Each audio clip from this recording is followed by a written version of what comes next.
안녕하세요. 겉병의 아빠 연세겉병의원 박광일 원장입니다. 지난번 유전자 검사 영상 올라간 다음에 주변에서 저한테 유전자 검사에 대해서 문의들을 많이 받았는데요. 암이나 여러 가지 질병들 그리고 비만이나 영양 상태에 대해서 확인할 수 있는 검사고요. 유전자는 변하는 게 아니다 보니까 일생 동안 한 번만 받으시면 된다는 점에서 많은 분들이 관심을 가져주시더라고요.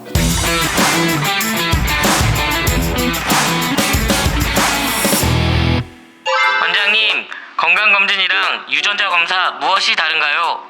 건강검진은 말 그대로 현재 내 몸 상태가 어떤지 그리고 질병이 있는지 아닌지 이런 것들을 확인하는 거에 초점이 있는 거라고 보시면 되고요. 유전자 검사는 내 유전인자를 미리 알아서 그것에 맞춰서 생활습관이나 식습관, 주의해야 될 질병들에 대해서 예방하고 준비하도록 해주는 지표라고 보시면 됩니다.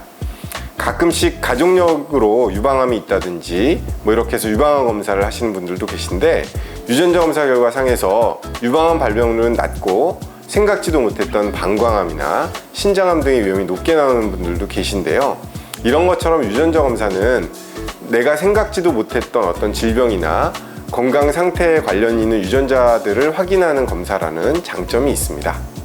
원장님, 그럼 유전자 검사 결과는 어떻게 나오나요?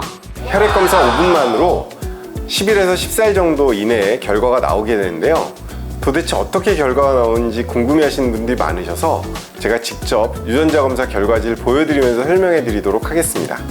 네, 유전자 검사 분석 종합 결과가 암과 일반 질환 두 개의 군으로 나눠서 보고가 되는데요. 집중관리 대상과 관심관리 대상, 일반관리 대상으로 나눠서 보고가 됩니다. 집중관리는 유전적으로 그 질병이 발생할 수 있는 위험도들이 높은 질병들이라고 생각하시면 되고요. 관심관리는 우리나라 한국 사람들의 평균과 비슷한 수준의 위험도가 있다라고 보시면 되고, 일반관리는 한국 사람들의 평균 대비해서 평균보다 더 낮은 정도의 위험도가 있는 것이라고 보시면 될 것 같아요. 이제부터는 상세 결과에 대해서 말씀을 드리도록 하겠습니다. 지금 제가 말씀드리려고 하는 것은 간암에 대한 것인데 집중관리 대상으로 나오셨어요. 간암에 대해서는 기본적으로 6개 유전자에 대해서 유전자 변이 여부를 확인하게 되는데, 이분 같은 경우에는 유전자 변이가 6개 중에 5개에서 확인이 되셨어요.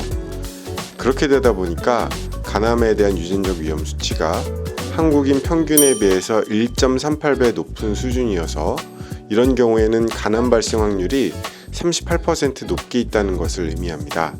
이렇게 되면 기본적으로는 간염 바이러스에 대한 노출도 주의를 해야 하고요. 절주나 금연 이런 부분들도 필요하다고 볼 수 있겠죠.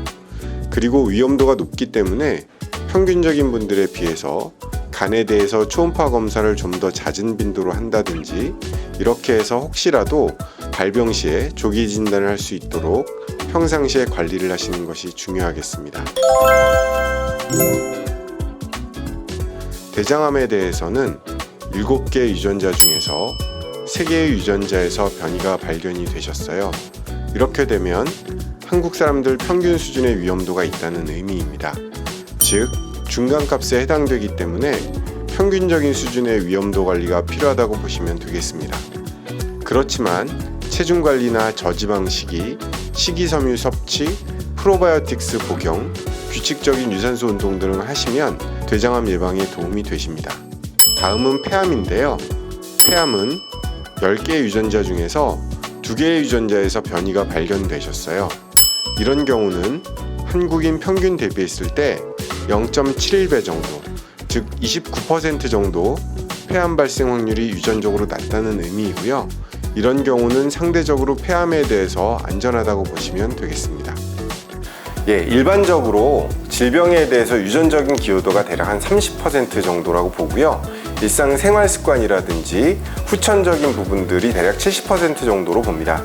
저희가 유전자 검사를 하는 이유는요, 30%에 해당하는 유전적인 위험도들에 대한 것들을 파악을 해서 70%에 해당하는 생활 습관이라든지 후천적으로 관리해야 되는 내용들에 대한 가이드를 찾기 위함이고요. 유전자 검사 결과를 활용해서 결국 70%에 해당하는 생활 습관 관리를 어떻게 하면 되는지에 대해서 영감을 얻으시는 용도로서 유전자 검사를 활용하시면 되겠습니다. 오늘은 유전자 검사의 해석에 대해서 알아봤습니다. 구독, 좋아요도 부탁드리고요. 다음에 또 만나요. 감사합니다.